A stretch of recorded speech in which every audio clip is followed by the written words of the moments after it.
Rajkot cricketer Cheteshwar પુજારાના શાળા પર દુષ્કર્મ ફરિયાદ મામલો ડીસીપી ઝોન 2 જગદીશ બાંગરવા દ્વારા અપાઈ માહિતી જીત પાબારી ઉપર માલવીયા પોલીસ સ્ટેશન ખાતે દુષ્કર્મ કરવામાં આવ્યા હોવાની પોલીસ ફરિયાદ નોંધાઈ છે।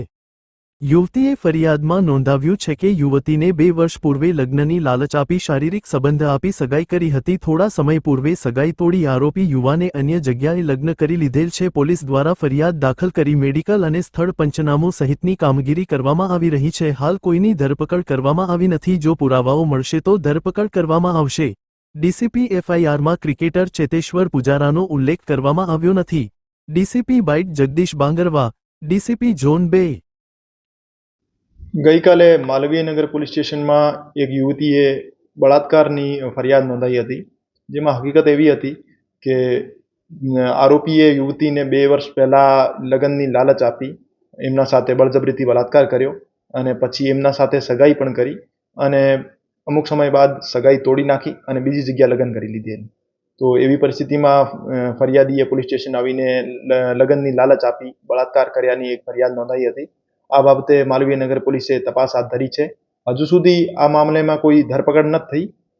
પુરાવાની કલેક્શન માટે જાંચ જારી છે અને યોગ્ય કાર્યવાહી કરવામાં આવશે। ના, આ હકીકત ખોટી છે। પોલીસ દ્વારા આ મામલેમાં ફરિયાદ દાખલ કરવામાં આવેલી છે અને ચેતેશ્વર પુજારાના વિરુદ્ધ કોઈ પણ પ્રકારના કોઈ આક્ષેપો છે નહીં। એની ફરિયાદ જીત રસિકભાઈ પાબારી નામના યુવક વિરુદ્ધ છે। જાંચમાં એવું સામે આવેલું છે કે આ ચેતેશ્વર પુજારા નામના ક્રિકેટરના શાળા થાય છે આરોપી, પણ ચેતેશ્વર પુજારા વિરુદ્ધના કોઈ પણ આક્ષેપો છે નહીં અને પોલીસ પણ એવો કોઈ પણ પ્રકારનો દબાવ છે નહીં।